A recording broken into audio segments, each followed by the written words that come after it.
El tema que veremos hoy es cómo realizar un examen de lengua castellana en el grado quinto. Antes de continuar con este video, me gustaría pedirte que te suscribas a mi canal. Traigo contenido educativo y de gran calidad que te será de gran ayuda para tu vida escolar. Como les dije, hoy nos vamos a centrar en abordar cuáles son los aspectos generales que debemos tener en cuenta a la hora de nosotros construir un examen que le vamos a aplicar a nuestros estudiantes. Hoy abordaremos ciertos tópicos, ciertos conceptos o ciertos consejos que como profesores debemos tener muy en cuenta a la hora de nosotros desarrollar un examen. La labor de realizar un examen puede ser una labor que a priori se juzgue como algo fácil, pero en realidad no lo es. Y es que para nosotros realizar un examen, lo primero que hay que tener en cuenta es el grado de dificultad, ya que como vamos a ver en este caso, vamos a hablar del grado quinto. Por lo tanto, la dificultad debe variar un poco con respecto al grado segundo o tercero. Es decir, en el grado quinto, las preguntas deben estar orientadas principalmente a que haya un poquito más de esfuerzo de los estudiantes por responder este tipo de preguntas.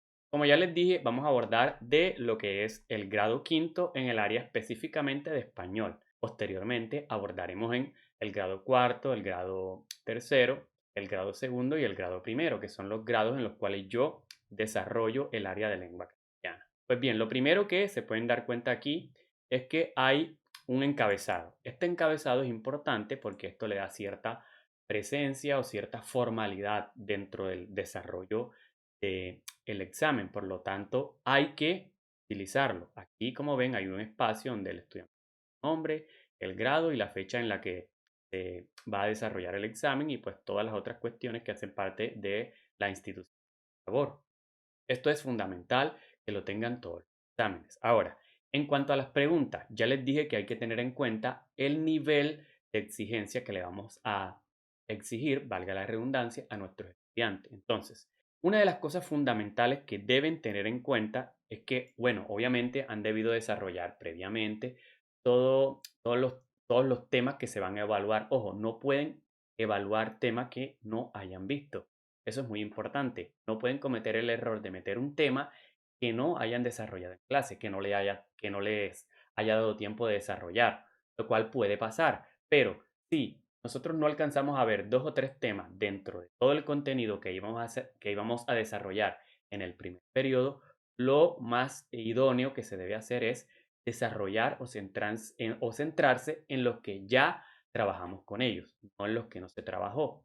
Ahora, como se pueden dar cuenta, aquí pues se podrán dar cuenta de todos los temas que hemos visto en el desarrollo de todas las preguntas. ¿Cuántas preguntas tiene este examen? Tiene 12 preguntas. Es el examen de primer periodo. Como venimos de una situación de pandemia y los niños pues están en un proceso de asimilar todas estas pruebas que son de A, B, C y D, que ojo, de una vez vamos a mencionar que dentro de las evaluaciones que se desarrollan en el plantel, por ejemplo, en mi caso, se exige de que las preguntas sean A, B, C y D, es decir, que sean de opción múltiple con única respuesta. Esto es importante porque ellos tienen que ir afianzando su conocimiento o ir teniendo estos encuentros con este tipo de pruebas, ya que el Estado, cuando vaya a evaluar la educación que se ha impartido a estos niños, el nivel educativo al cual ellos han llegado, lo hace a través de este tipo de preguntas. Y como les venía diciendo anteriormente, como venimos de todo un proceso en donde los niños trabajaron virtualmente, es importante que desde primer periodo se vayan implementando este tipo de pruebas de A, B, C o D. Ojo, esto es fundamental y es muy importante. Pues bien, como se dan cuenta, otra cosa, si dan español en grado quinto que deben tener en cuenta es que traten en la mayoría de casos de ponerles casos o ponerles lecturas, más bien. Las lecturas son mucho más eficaces en este tipo de exámenes. ¿Por qué? Porque si nosotros trabajamos el texto narrativo o el texto descriptivo, si nosotros le ponemos un ejemplo de un texto, ¿cierto? Si nosotros abordamos las características de esos textos, cómo se escriben, etcétera, pues ellos deben de identificar la estructura del texto y una vez que hayan leído y comprendido el texto, deben estar en la capacidad de decir, este texto es informativo, este texto es descriptivo. Esto es fundamental, ya que este tipo de preguntas abundan en las pruebas de estado, por lo que ya ellos tienen que tener cierta ejercitación en este tipo de preguntas. Estas preguntas utilícenlas muchísimo, ya que son fundamentales para que ellos se vayan afianzando. Ahora, completar enunciados que hayan trabajado. Por ejemplo, los pronombres personales son palabras que sirven para. Ellos ya deben identificar la pregunta, ¿cierto? No enfoquemos tanto la pregunta a ¿qué es un pronombre personal? Sino que más bien enfoquemos la para qué sirve cada cosa, ¿cierto? Porque si ellos tienen claro para qué sirve, obviamente van a tener interiorizada la definición de esto. Nuevamente, los artículos pueden ser determinados o indeterminados. Encierra los que encuentres en el siguiente párrafo. La lectura es fundamental. No le vamos a preguntar, digan cuáles son los artículos determinados e indeterminados. Una pregunta abierta. O A, B, C o D. No, porque este tipo de preguntas se presta más para que ellos en la lectura identifiquen dónde hay un artículo indeterminado o dónde no hay un artículo indeterminado, para que ellos puedan diferenciar todas estas categorías gramaticales dentro de los textos, dentro de las lecturas que se van a encontrar a lo largo de su vida, para que ellos puedan interiorizar las funciones y las definiciones de este tipo de artículos. Y así lo podemos hacer con verbos, con adjetivos, con sustantivos, etcétera. Siempre que vayan identificando en textos cuáles son todas y cada una de estas categorías gramaticales. Esto es fundamental. Luego, en la parte de sinónimos y antónimos, pues también podemos colocarles palabras que hayamos trabajado con ellos y sobre todo palabras nuevas que ellos no trabajaron en clase, pero que podemos ponerlos a pensar cuál sería una palabra que tenga el mismo significado o el significado contrario. Claro está, la mayoría de las palabras que están aquí se habían trabajado en clase, pero deben tener en cuenta que se puede poner una que otra palabra que no se haya trabajado en clase. Claro está, debemos pensar que esté adecuada al grado de dificultad de esto.